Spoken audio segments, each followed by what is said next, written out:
Salam cerdas, Ibu Bapak, saudara-saudara yang saya hormati. Sesi membaca cuitan saya, Awalil Rizki, di platform X atau Twitter kali ini membacakan 3 cuitan yang terhubung terkait dengan kinerja neraca pembayaran Indonesia triwulan 1 tahun 2025, triwulan 1 Januari sampai dengan Maret.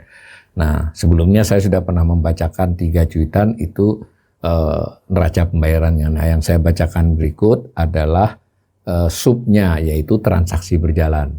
Kan sudah saya jelaskan di cuitan terdahulu, neraca pembayaran itu adalah catatan tentang transaksi internasional Indonesia dengan non-Indonesia, penduduk Indonesia dengan non-Indonesia. Nah, itu dicatat, berarti ada membayar, ada menerima, itu NPI. Nah, di antara membayar dan menerima itu dikelompokkan menjadi 2. Satu, kelompok membayar dan menerima dalam bentuk valuta asing terkait dengan penjualan barang dan jasa, jual beli barang dan jasa secara umum.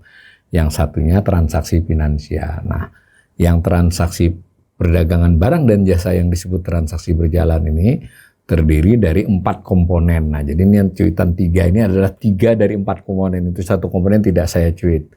Nah, itu. Nah, cuitan yang pertama mengutip yang sebelumnya, defisit transaksi berjalan triwulan 1 2025 memang membaik. Penyebabnya surplus neraca barang. Nah, jadi 1 komponennya adalah neraca barang. Itu surplus memang. Jadi 1 neraca transaksi berjalan terdiri dari beberapa neraca. Salah satunya neraca barang, artinya perdagangan barang dan jasa, ekspor dan impor. Maaf, barang ya, tidak termasuk jasa. Ekspor barang dengan impor barang, itu disebut neraca barang. Tetapi saya di cuitan ini menggambarkan tuh selama dari tahun 2000 berapa itu 14 sampai 2025, jadi 11 tahun itu untuk tahun 2025 ini khusus triwulan 1. Jadi itu setiap tahun tapi khusus triwulan 1. Jadi grafik itu bukan menyatakan tahun 2024, 2023 selama setahun ya. Jadi 12 tahun terakhir dari 2014 ini itu khusus 1 triwulan pertama. Jadi Januari sampai Maret. Nah, untuk kita dapat pola. Nah, gitu ya. Kalau dilihat yang biru adalah ekspor barang dengan skala kiri juta dolar. Juta dolar berarti kalau 1000 ya 1 miliar dolar ya. Yang orange adalah impor. Yang hitam garis itu adalah selisihnya, jadi neraca. Kalau lebih banyak ekspor daripada impor namanya surplus. Nah kan gitu. Nah ini khusus 3 bulannya. Nampak memang 2025 ini cukup baik. Membaik dari triwulan 1 triwulan 2024. Ya sedikit lebih rendah tapi hampir setara dengan 2023 dan lebih baik dari tahun-tahun sebelumnya. Tetapi kalau diperhatikan batang biru dan batang orange, itu sebetulnya penyumbang surplusnya itu adalah karena impornya itu sedikit turun. Sedikit turun, dan kalau dibandingkan dengan tahun-tahun sebelumnya malah 2022 itu impornya lebih banyak.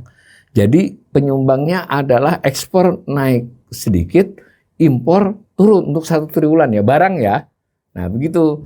Ya baik, ya lumayan baik, tetapi hati-hati karena impor yang stagnan atau sedikit menurun itu mengindikasikan selama 3 bulan itu pertumbuhan ekonomi melambat. Karena impor itu yang utama adalah impor barang modal dan terutama sekali yang porsi terbesar adalah impor bahan baku. Itu berita buruknya. Tentu kita nanti akan assessment. Itu cuitan pertama. Cuitan kedua adalah komponen kedua dari transaksi berjalan, yaitu neraca jasa-jasa. Neraca jasa-jasa ini ada 12 macam ya. Ada neraca transportasi,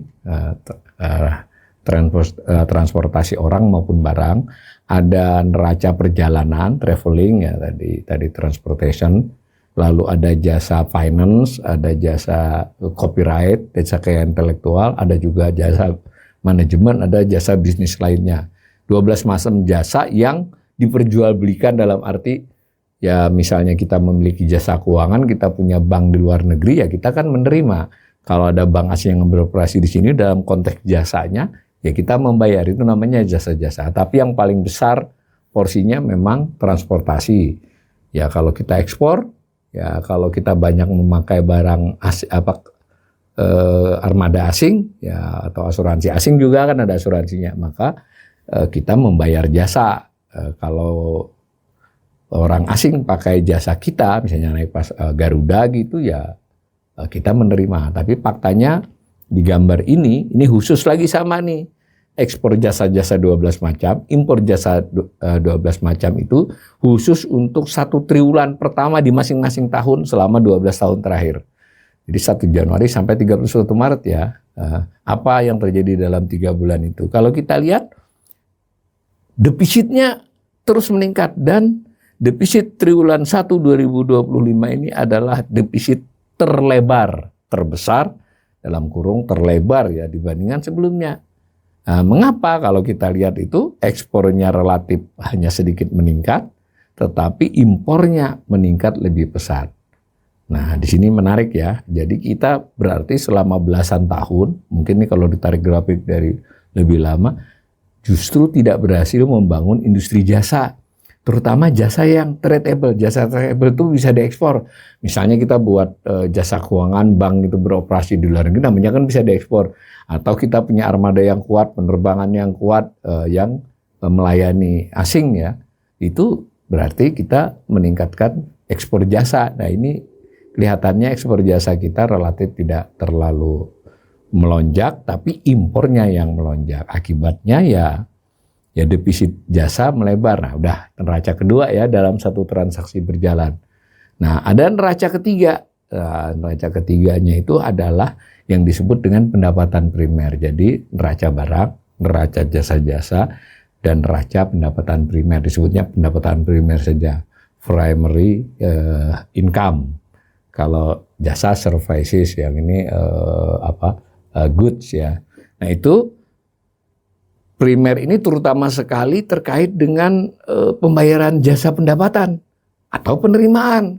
Nah, kalau pembayaran jasa itu artinya modal luar negeri yang ada di sini yang memberi utang kepada pemerintah, memberi utang misalnya dengan cara membeli surat utang atau dia membeli surat berharga dari korporasi di Indonesia, itu kan bisa dapat bunga, dapat dividen, namanya membayar. Tapi jangan lupa kanal ini selalu mengingatkan kita juga punya pelaku-pelaku yang investasi di luar dan membeli surat utang pemerintah luar. Berarti masuk dia. Nah itu selisihnya, ini saya khusus mencatat selisihnya saja, neracanya saja. Saya tidak gambarkan menerima dan membayarnya. Apa yang terjadi ya? Terlihat dari gambar biru itu bahwa terjadi defisit selama 3 bulan. Ini sama ini, perbandingannya khusus 3 bulan ya selama 1 triwulan.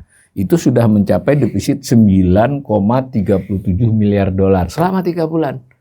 Nah, kita lebih banyak membayar jasa pendapatan investasi. Ada sedikit porsi dari kompensasi tenaga kerja ya kira-kira 20% berbanding 80% dengan pendapatan investasi. Kompensasi tenaga kerja ini yang sifatnya langsung ya, yang juga pada bekerja kurang dari setahun dan langsung. Nanti ada neraca keempat yang saya tidak sempat tidak buat cuitannya, yaitu namanya disebut pendapatan sekunder. Pendapatan sekunder itu terutama sekali remitansi TKI. Remitansi TKI ke sini penerimaan, remitansi TKA keluar pembayaran, tapi tidak saya cuit. Keempat-empatnya dijumlahkan lalu menjadi transaksi berjalan. Nah, secara umum ketiga cuitan ini memberikan pesan kepada pembacanya, dan nanti ini saya bacakan di YouTube, dan nanti insya Allah saya akan juga lakukan assessment yang lebih memperlihatkan angka-angkanya kondisi transaksi internasional Indonesia dalam hal neraca perdagangan barang dan jasa. Jangan lupa ya, kalau yang BPS cuma barang dan jasa itu belum menunjukkan perbaikan, bahkan memberi sinyal kerentanan di masa depan. Kerentanan antara lain ditampakkan oleh kita makin besar membayar jasa modal asing di Indonesia karena kita terus berutang atau terus membuka karpet merah untuk investasi. Begitu juga tadi kita sudah melihat dalam hal jasa-jasa kita tidak membangun jasa-jasa yang kuat sehingga kita cenderung defisit. Kita masih dibantu oleh barang yang surplus, tapi barang kalau kita telisik nanti ternyata yang banyak membantu adalah komoditas primer, batu bara, nikel, emas, logam mulia. Nah, ini artinya ke depan kita memiliki tantangan transaksi internasional yang tidak cukup kuat dan rawan berkelanjutan secara baik.